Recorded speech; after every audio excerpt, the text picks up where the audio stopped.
From Boston Brewing Company, headquartered in Boston, Massachusetts, comes a beer born out of the company's desire to expand its winter-themed collection, aka Winter Classics, a variety pack sold each holiday season.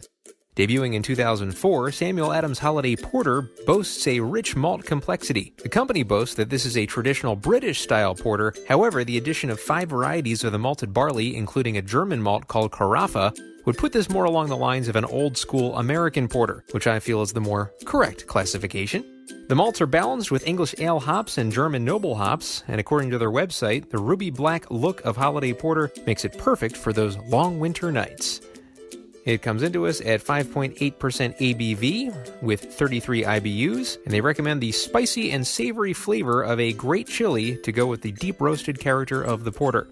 It's an estimated 170 calories per 12 ounces, and in my review just a short time ago, a couple of months back, October 31st, 2020, Halloween Day, I noted that this beer had a malty and roasty aroma, yet really not robust. I believed its appearance to be too light for the style. The flavor did have a roasted bit right away, with a dark, heavy malt taste. It didn't have a coffee or chocolate taste to it, however, and I compared it not as favorably to Edmund Fitzgerald Porter by Great Lakes Brewing Company, but I did give it a decent score of 7.5 out of 10. Feels like we just did this, right? This is Samuel Adams Holiday Porter. As I mentioned earlier, back in October of 2020, October 31st of 2020, I gave this beer a 7.5 out of 10. Didn't really think it was much to write home about in this style. Decent representation, but not exactly a go-to standout representation. Here's the label once again. Kind of a no-frills label, so let's open it up and see what it looks like, if it still looks the same as it did a few months back. If I'm still disappointed in the look of the body of the beer.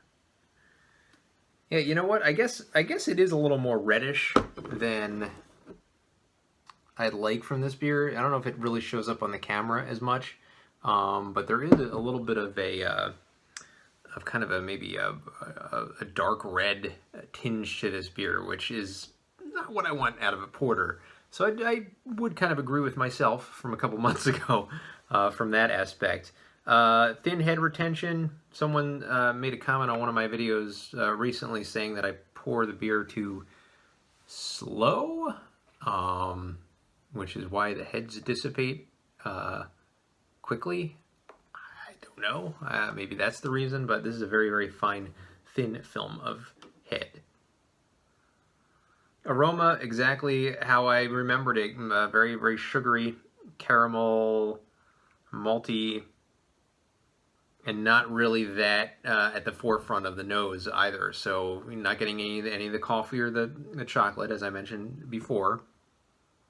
Just kind of getting maltiness. No real roasted, maybe a small bit of roasted notes.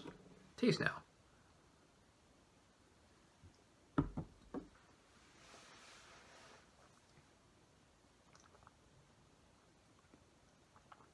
I would guess a little bit of a notch below medium. I wouldn't quite put it in a medium light mouthfeel, maybe a medium light mouthfeel a little bit. Definitely getting the malty taste at the front of the tongue. And kind of a smooth roastiness in the back of the throat. Not really a flavor beast of a beer, but a decent representation of the style. I would have to probably say that this beer is a generic version of the style. I think it would be a fair assessment of it. I mean, it's a beer that represents the style, basically. Nothing that knocks anything out of the ballpark, separates itself from the rest, or nothing really that's so detrimental that you would not care for this beer if you like the style. It's a good beer for the style. Kind of seems like they went through the process with this one, but decent nonetheless. So for Sam Adams Holiday Porter, the number 9th most popular American porter in the world, according to Beer Advocate, I'll keep my score the same and give it a 7.5 out of 10.